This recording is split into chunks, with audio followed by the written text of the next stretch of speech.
Бисмилля, альхамдулилля, вассалату вассаламу аля расулилля, амма ба'д.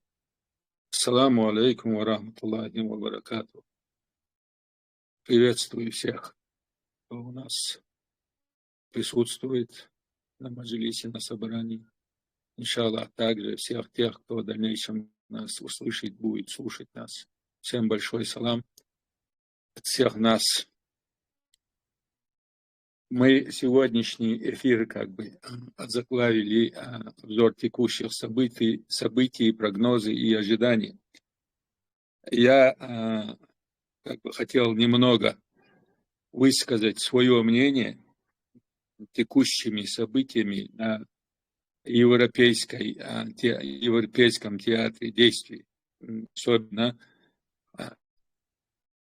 мы косвенно или непосредственно принимаем участие, наблюдаем, делаем какие-то прогнозы, находимся в ожидании. И наблюдая за текущими событиями, у меня создается такое мнение, что мы в целом, наши народы, кавказские народы, которые сегодня являются мухаджирами, мы в данном ситуации не говорим за тех, кто у нас непосредственно проживает на наших исконных родинах, те, кто находится вне предела нашей родины, которые подвержены той информационной, скажем, повестке дня, то у меня складывается такое впечатление, что мы в большинстве людей смотрят на происходящее, исходя из своих желаний, то есть выдают желаемое за действительность. И когда ты начинаешь некоторые вещи озвучивать, исходя из своей точки зрения, то иногда получается, что тебя неправильно понимают и воспринимают. Но тем не менее, выдавать желаемое за действительность и строить на этом наши прогнозы и ожидания, я считаю, это делать проблемы для себя в стратегическом плане. И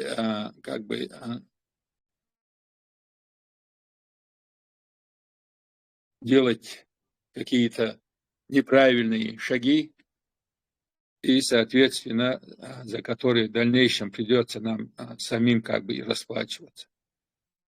Вот сегодня мы видим очередную волну, последнюю неделю эйфории, которая, можно сказать, запущена непосредственно Западом. Это информационная война с расчетом, что не сегодня, так завтра в России начнется смута, свержение действующей власти, то есть все находятся в таком ожидании, что скоро будет жестокий русский бунт, И по этой шкале я вижу, идет нарастающая такая информационная, психологическая волна с добавлением военного удара на театре военного действия непосредственно на территории Украины. И даже в последнее время мы слышим, оговариваются какие-то определенные сроки, 40 дней или в течение этого лета, получается 2 месяца. И все это озвучивается в первую очередь из уст, скажем, западного рупора. Отдельно можно указать на руководство Украины в лице Зеленского и остальных аналитиков, пропагандистов. Когда слушаешь все это информационное сообщение, то создается такое впечатление, что не сегодня, так завтра мы уже с победой окажемся дома. И я наблюдаю, что мы в большинстве своем сегодня находимся под воздействием этой пропаганды, в то же время забывая о реальности, выдавая желаемое за действительность. И как бы многие из нас тянуты вот в этот информационный спектакль. Я согласен, что мое мнение как бы не всегда в основном стыкуется вот с моими соотечественниками, но тем не менее, иншаллах, стараюсь излагать ситуацию таковой, какой я его вижу. Мы сегодня по факту видим, где вот эффект картинок принимают за основу, не считаясь с эффективностью вот этих действий, будь то в информационном плане или с результатами по факту на Земле, вот в целом подаемся на эффект картинки. Я согласен в том, что в информационном отношении западная, вот Европа в целом, Запад, она, соответственно, более искуснее и хитрее, чем вот пропаганда самой России. У него большой исторический опыт, и институты у них работают слаженно. Это, соответственно, и проявляется в том, как они в целом освещают вот события происходящего. Создают сильный эффект картинки. И по факту мы видим, как вот западные спецслужбы, средства массовой информации распространяют пропаганду, мол, Россия все уже проиграла войну в Украине, что надо договариваться, принуждение к миру на наших условиях, на условиях Запада. И вот эту картинку многие принимают как реальность. И на этом строят вот в целом, можно сказать, планы наших народов, делают определенные прогнозы, делают какие-то заявления. И люди, которые недалекие, мало которые как бы занимаются политикой, недальновидные, они как бы вот подаются вот на этот антураж. Я бы сказал, что надо понимать, какие цели ставились перед сторонами на начало вот этой войны, вот этого конфликта. Я имею в виду, с одной стороны, Запад, с другой стороны, можно сказать, Восток, где ареной сегодня как бы вот этих противостояний стал территория Украины. И страдает, можно сказать, украинский народ. Вот если как бы коснуться немного, уйти назад, то до начала этой войны Россия как бы была, на мой взгляд, это мое мнение, полуколониальной страной, зависимая, можно сказать, полностью от Европы. Она как бы являлась бензоколонкой для Европы.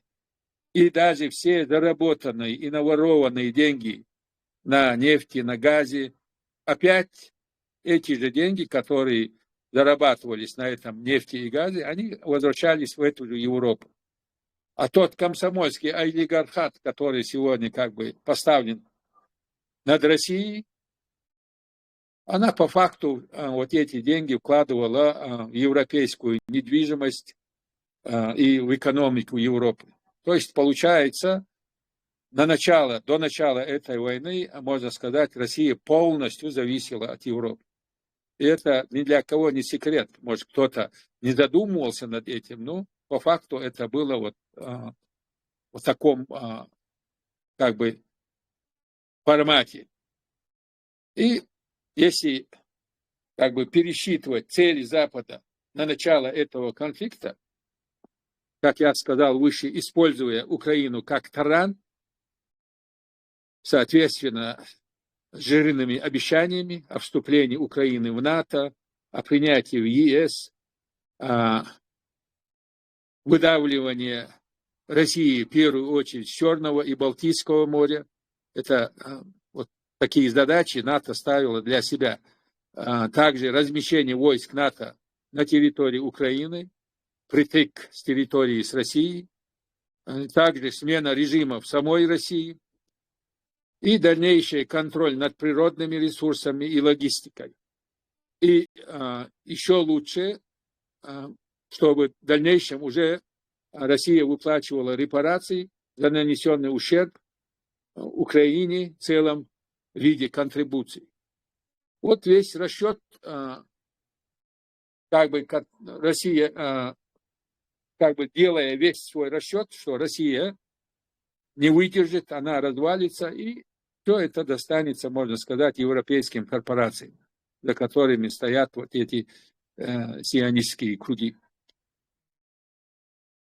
И вот после начала этой войны я как бы для себя делаю такие выводы, что Россия, какие плюсы Россия получает от этой войны.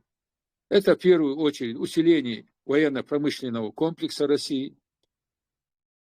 В любом случае она усиливается, стала намного сильнее. Далее более сильное сближение с Китаем, чем оно было раньше. Соответственно, и зависимость от Китая. Также можно здесь указать ослабление зависимости от доллара, соответственно, от Запада.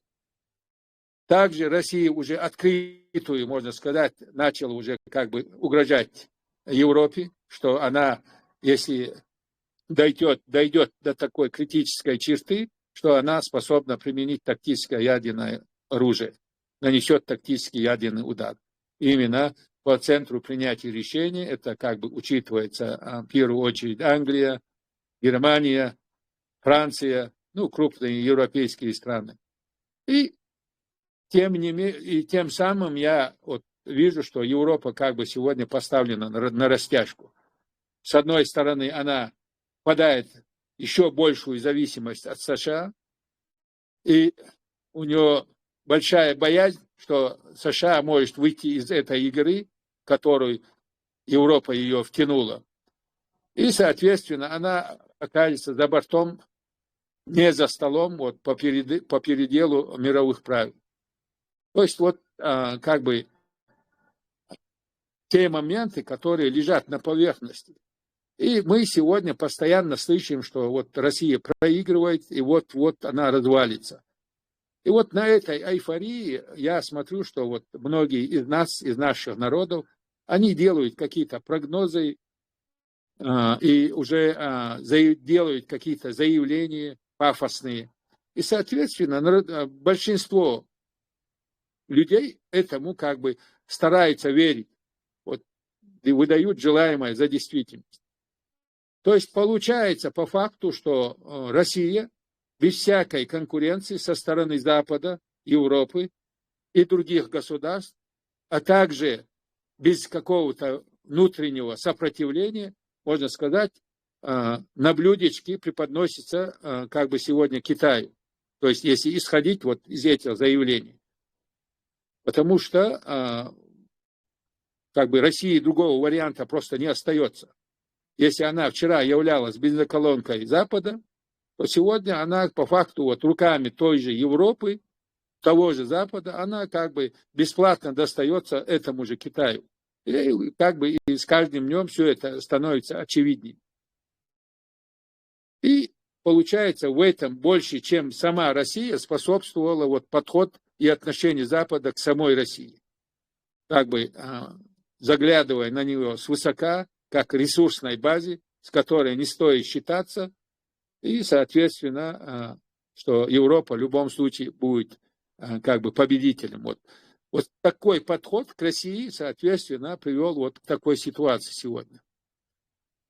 География в любом случае имеет очень, если не самое сильное, то очень большое значение в отношении всех государств.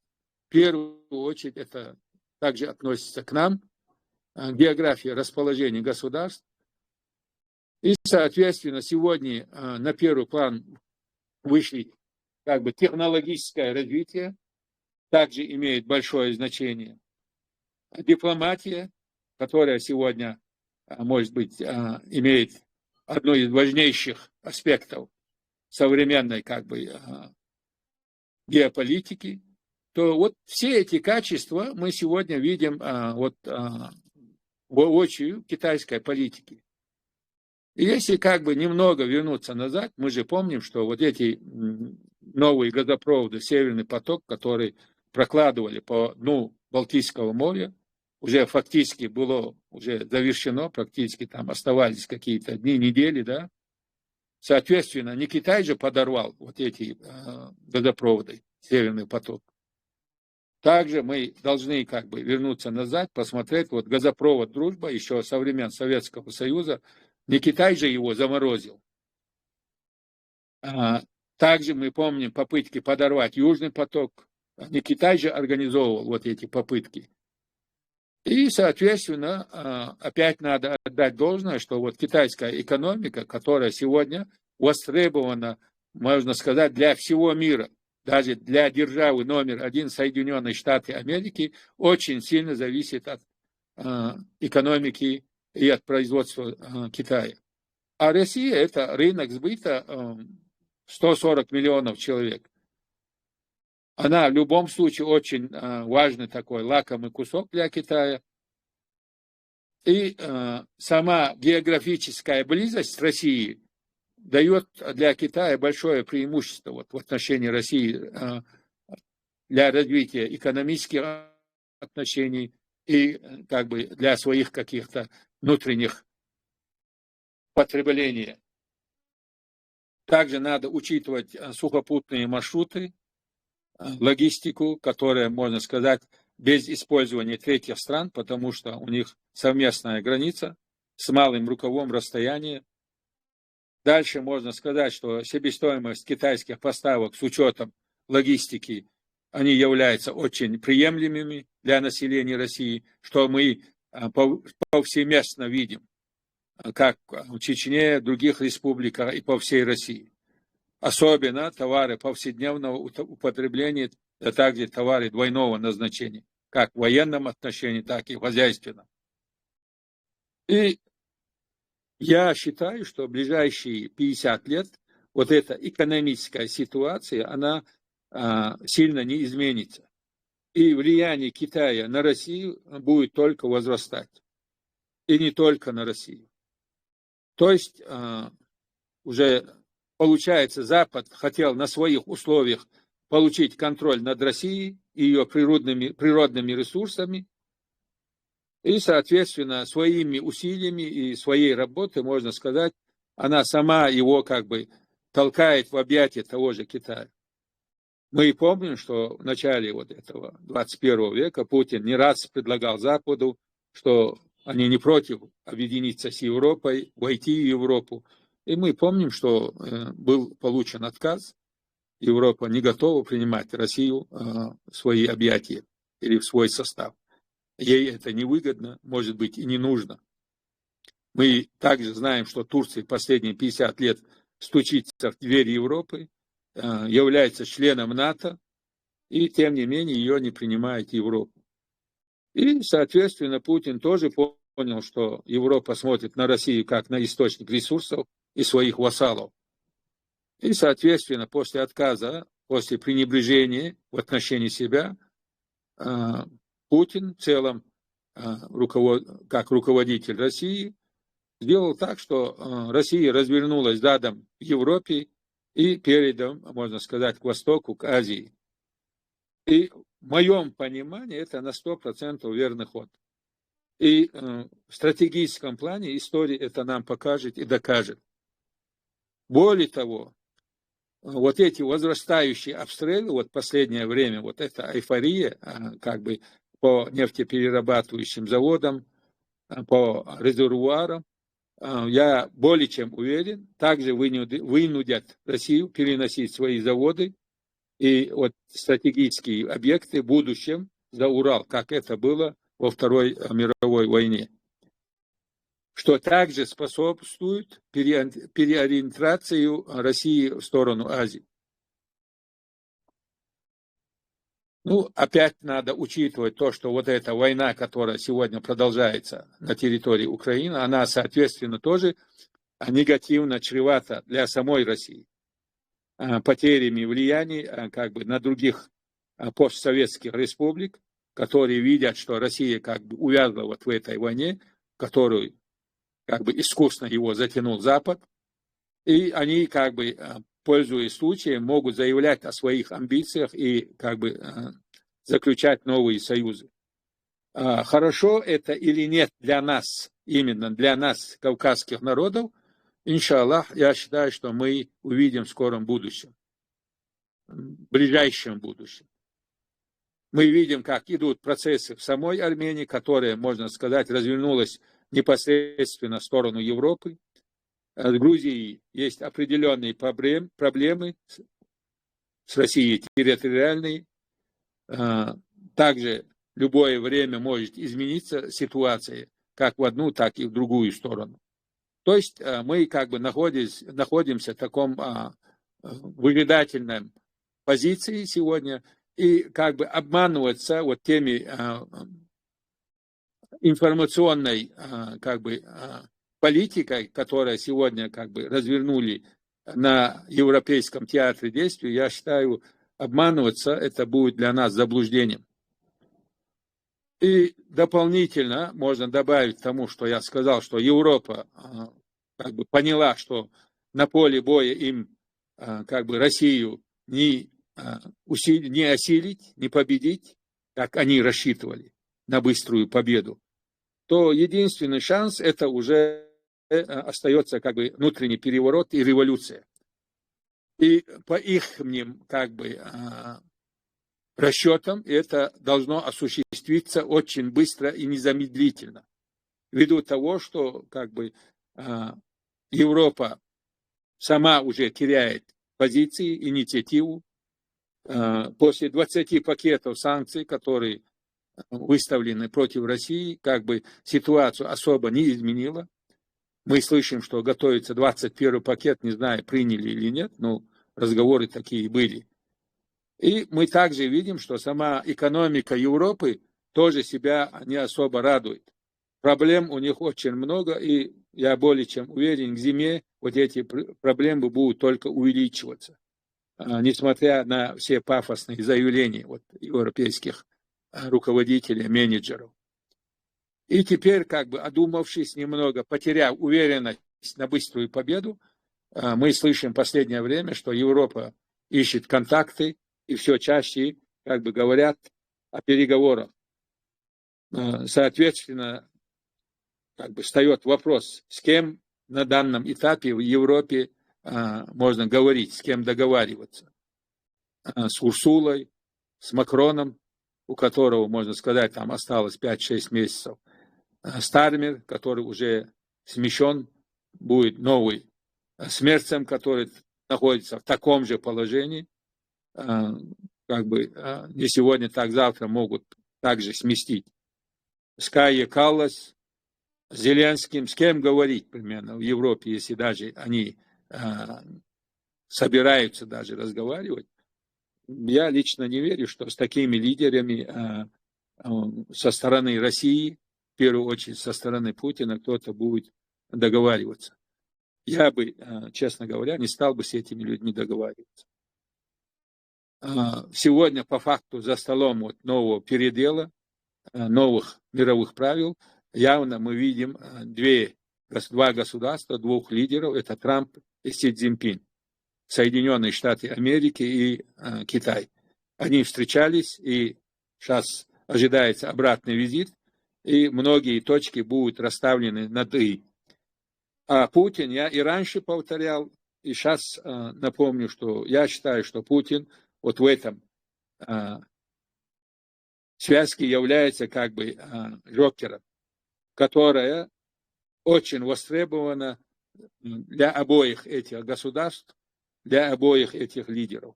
И Путин этим искусно пользуется, на мой взгляд. А Европа как бы на театр военных действий стала все больше подливать масло, запуская такие сигналы, что без нас как бы делить пирог не получится, что мы тоже должны оказаться за столом. И вот с этой целью они как бы усиливают помощь, поддержку Украине, чтобы Россия как бы поняла, что надо и с Европой говорить, надо с ними как бы считаться, что надо будет с ними договариваться, и если надо будет уступать. Вот в последнее время мы то, что видим, всплеск вот этих увеличения налетов дронов на Россию и на нефтянку, я считаю, что из этой же, можно сказать, оперы дают сигнал Путину, мол, давай будем решать наши дела между нами, без Америки, без Китая. Мы Европа, ты часть Европы, и как бы мы непосредственно участвуем в этой войне, и, соответственно, было бы правильным, если мы сами решим, как бы, то на чем. Непосредственно мы видим, что в самой Украине идет горячая война, а Европа ведет гибридную холодную войну с Россией, с участием, можно сказать, всех своих технологий, спецслужб, добровольцев, финансов, экономикой, можно сказать, задействована вот в этой войне, кроме действующей регулярной армии. Официально она не участвует, хотя закулисно практически, можно сказать, и участвует. И также надо указать на один момент, что весь олигархат России, который сегодня имеет большое влияние на Кремль, на политику Кремля, они все практически являются ставленниками того же Запада. Как я сказал выше, все их сворованные сбережения у народов России, можно сказать, хранятся в западных банках. И если сегодня, как Запад показывает, старается делать такой жест, что она переживает за российский народ, что вот, который находится под узурпацией Путина и кремлевской системы, то я бы сказал, пусть вот эти деньги, которые сегодня хранятся у российских олигархов, европейских банков, пусть они арестовывают эти деньги и золотовалютные вложения и перераспределят среди народов России. Это, я думаю, не такая тяжелая и сложная дилемма, задача. Если за нас они так переживают, если за нас думают. И вот как бы на фоне всего этого мы также видим, что западных коридоров власти формируются вот такие группы из наших народов, других народов России, как бы из национал-демократов, которые, в свою очередь, Запад пропуская через сито ЛГБТ и других извращенных сект, именно для того, чтобы они противодействовали тем режимам, которые не лояльны Западу. Ну, например, это та же Россия, Белоруссия, Грузия и аналогичные какие-то другие руководители каких-то стран, которые не полностью лояльны Западу. И вот против них, как бы из числа этих государств, этих народов, формируют группы из национал-демократов, как бы пропуская вот именно вот через свои вот эти сита, чтобы они как бы работали против непосредственно своих, скажем, государств и тех режимов, которые сегодня управляют.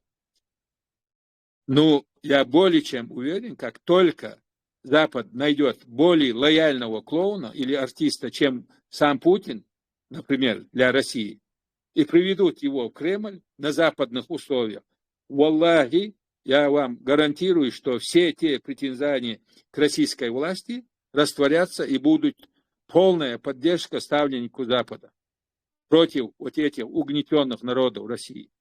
Вот что мы должны понять. Так было, так есть и так будет в дальнейшем. Пример тому просто слова Ходорковского, которого сегодня мы видим крышует тот же Запад, и которого в случае успеха западной политики они хотят привести к власти в России.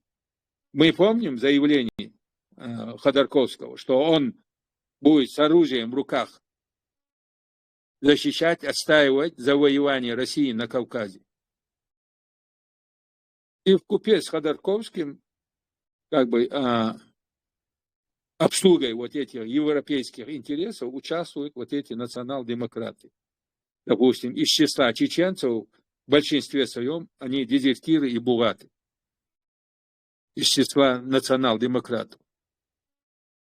Вот такая картина по факту, на мой взгляд, сегодня как бы в реальном времени происходит, но ее как бы меняют на более такую гламурную картину, что вот-вот мы достигнем желаемого результата, вот-вот мы поедем домой, вот-вот мы победим. мы помним, вот на последней встрече G7 Макрон непосредственно просил Трампа остановить вот эти коррупционные расследования вокруг Зеленского. Для чего все это делалось, для чего Макрон все это просил? Ввиду того, что сегодня на Зеленском как бы заключены или как бы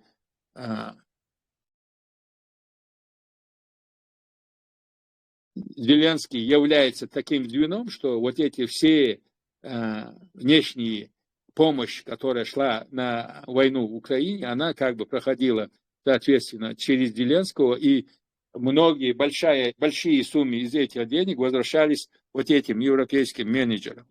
И если вот этот процесс как бы примет такой серьезный характер, и если, допустим, Трамп на данном этапе запустит вот эти процессы, то, соответственно, ни Зеленскому, ни вот этим европейским покровителям не поздоровится. И вот видя вот всю эту ситуацию, соответственно, Европа уже как бы задумывается, что надо как-то искать какие-то варианты выхода из этой ситуации, что надо найти такого договороспособного переговорщика из своей среды, чтобы как бы какие-то мосты наводить уже с Москвой. И вот в этом свете надо отдать должное: Зеленский очень хороший актер, и ему, соответственно, приходится создавать такую картинку для европейских налогоплательщиков, что вот вся их помощь, все их налоги плодотворно работают на благо Европы, чтобы война не пришла в Европу, вот деньги отрабатывают, что тем самым продлевая агонию своего правления для Зеленского и вот европейских менеджеров. Вот Зеленский успешно с этим, по крайней мере, до сих пор справлялся. В дальнейшем посмотрим, во что это обернется. И как бы главные аргументы и противоречия, которыми сегодня манипулирует украинский народ, это именно касается русского языка в Украине. Все те, кто, можно сказать, пропагандирует украинский язык и выступает против русского языка, по факту, можно сказать, сделав из него такое оружие для разделения украинского народа, сами в своем кругу, в своей семье, практически, можно сказать, на 100% все разговаривают на русском языке. Тем не менее, это как бы фактор такого оружия для разделения вот этого украинского народа. И вот последний закон в Украине, который принят, что русский язык не будет защищен, ни что иное, как осознанный раздел Украины и украинского народа на два лагеря. Делается это для того, чтобы они воевали до последнего украинца. И вот в последнее время мы видим даже, вот, как обострились отношения с Польшей, после того, как Зеленский начал делать недальновидные политические заявления. Также ситуация с Венгрией, не все гладко. На носу выборы в самой Франции. В Англии, как я сказал выше, смена министра.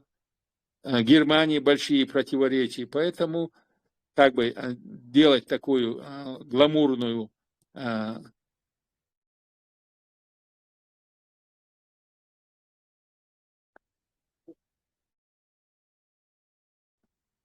делать какие-то там пафосные заявления, что вот Россия развалится, что вот мы на коне, на белом коне скоро как бы едем к себе домой, и как бы строить вот на этих фантазиях нашу дальнейшую политику, нашу программу, я считаю это большим заблуждением.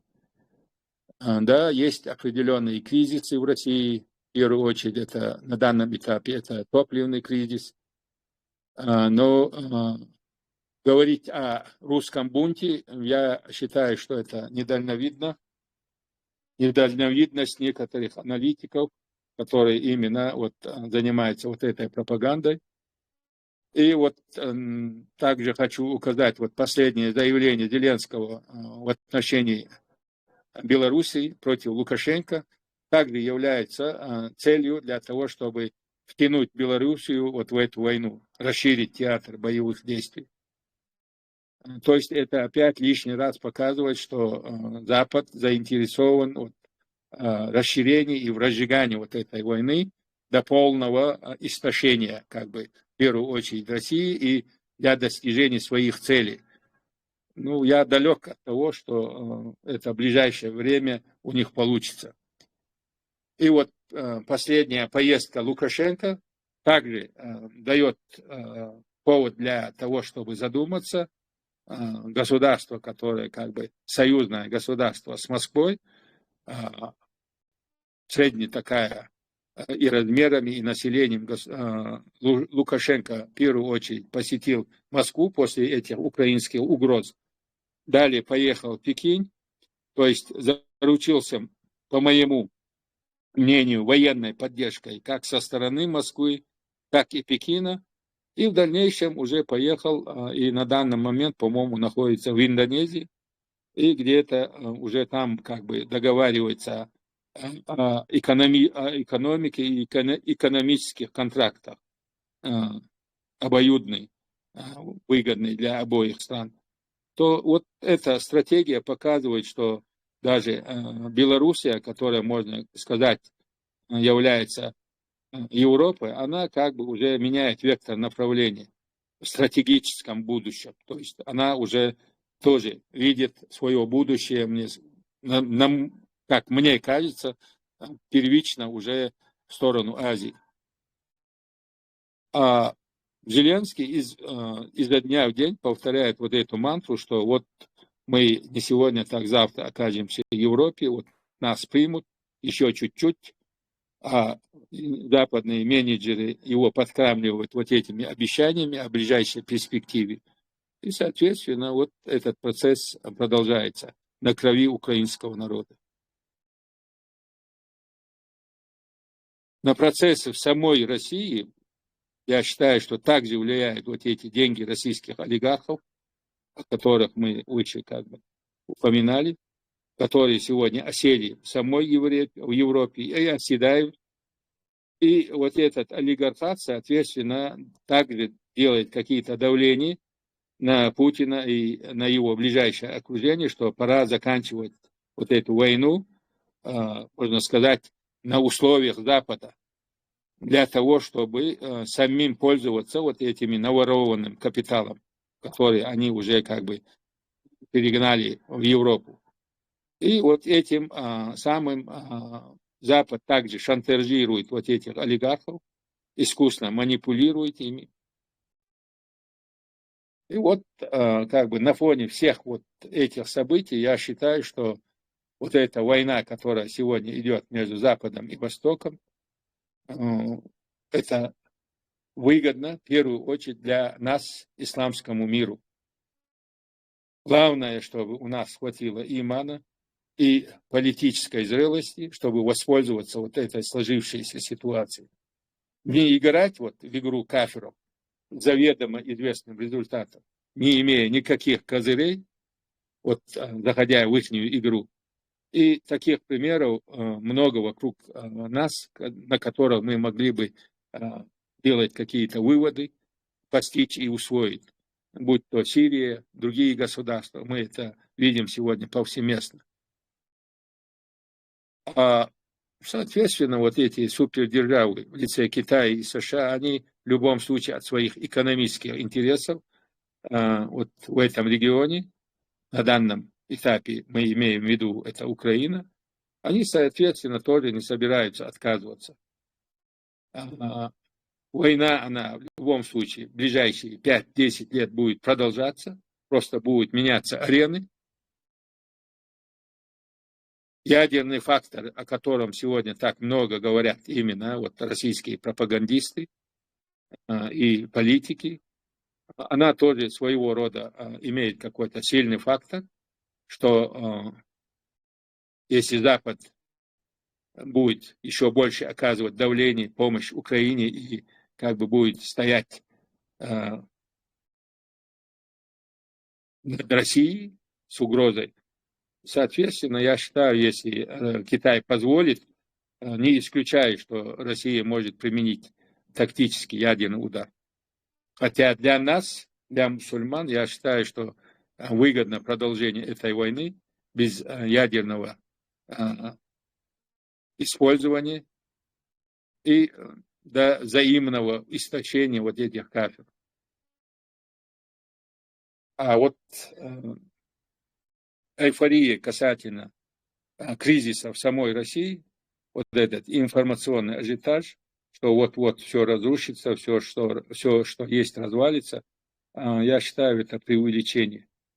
Кризис по факту сегодня идет по всему миру, и каждый из нас это ощущает по месту своего проживания. Взять Турцию, вот здесь нет войны, можно сказать, экономика развивается относительно неплохо. Сельское хозяйство, выращивание урожая здесь идет круглый год, 4 сбора урожая в год. И тем не менее цены здесь растут как на дрожжах. Касательно и бензина, и продуктов, и одежды, и всего остального. То есть я хочу сказать, что вот этот кризис не только в России сегодня, он идет сегодня по всему миру. И, как я сказал выше, ближайшие 5, 6, 7 лет каких-то хороших прогнозов и ожиданий я лично не предвижу. Вот, как бы находясь в таком ожидании, подводя итог, я бы еще раз напомнил для нас всех, для слушателей, что нам, мусульманам, в первую очередь нужна консолидация на основе Корана и Сунны, чтобы мы могли грамотно, целенаправленно делать наши усилия для достижения поставленных задач.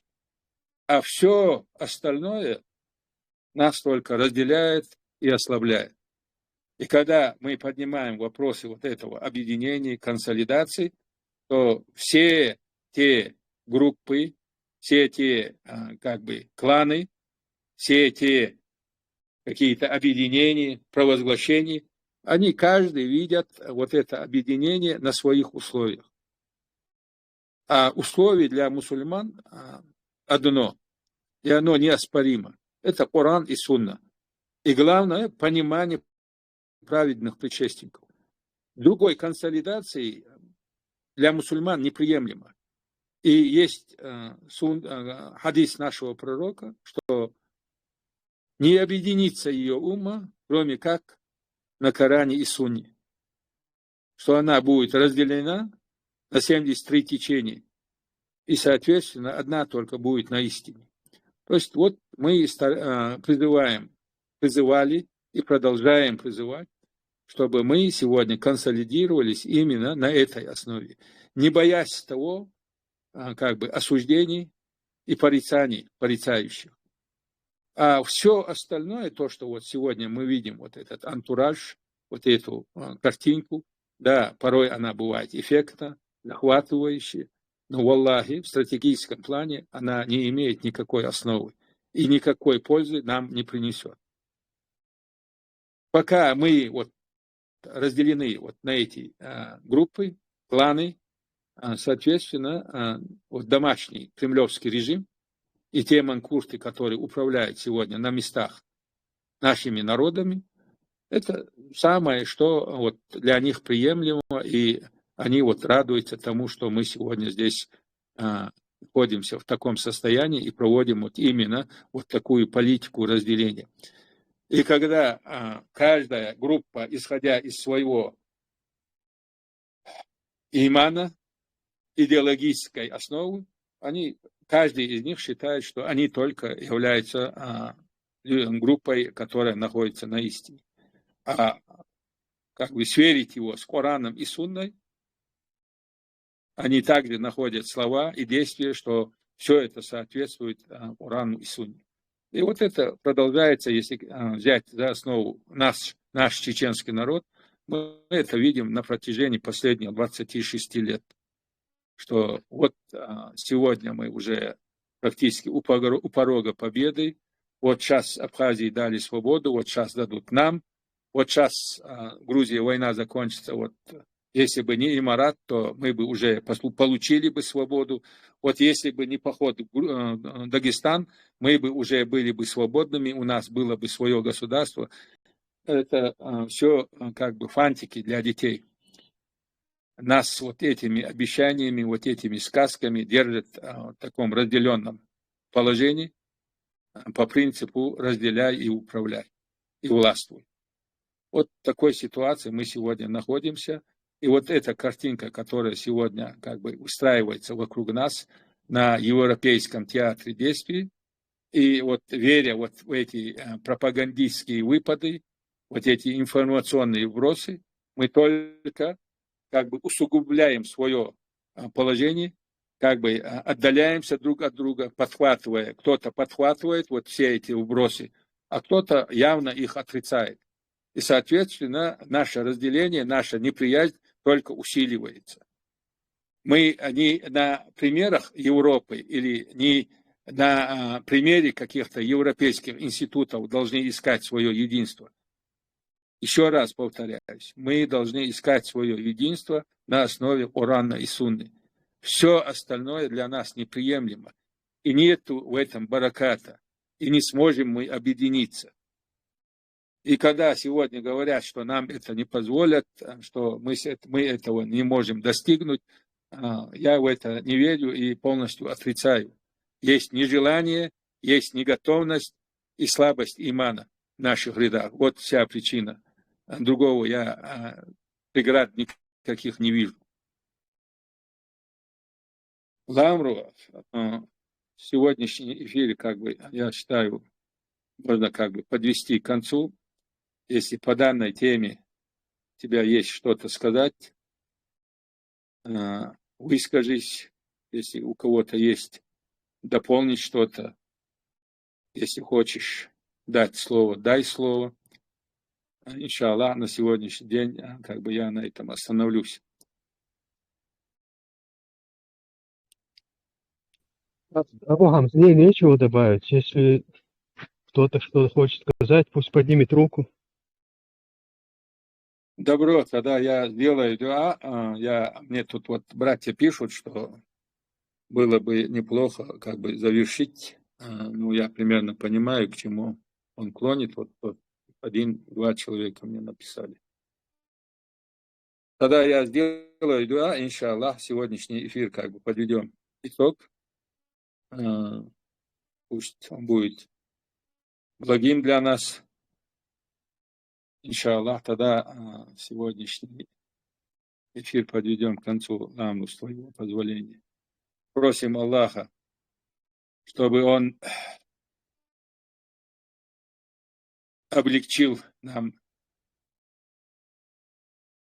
путь к нашей победе. Мы просим Аллаха, чтобы Он даровал свободу нашим братьям и сестрам, которые сегодня находятся в руках кафиров, также нашим имамам и шейхам, которые также томятся в тюрьмах, особенно в арабских странах. Мы просим Аллаха, чтобы Он помиловал наших родителей, отцов, матерей, сестер и братьев, которых уже нету с нами, которые предстали перед Аллахом. Пусть Аллах объединит нас на истине, поможет нам в этот тяжелый момент истории наших народов в целом по Кавказу и даже в целом по миру. Иншаллах, мы просим Аллаха, делаем дуа, чтобы победа была близка, чтобы мы все свои силы, все свои усилия приложили для того, чтобы прийти к этой победе. Пусть Аллах будет нам свидетелем и помощником в этом, иншаллах. Субханак Аллаху ва бихамдик, ашхаду ала илляха илля анта, астагфирука ва атубу илейк. Ва алейкум салам ва рахматуллахи ва баракатух.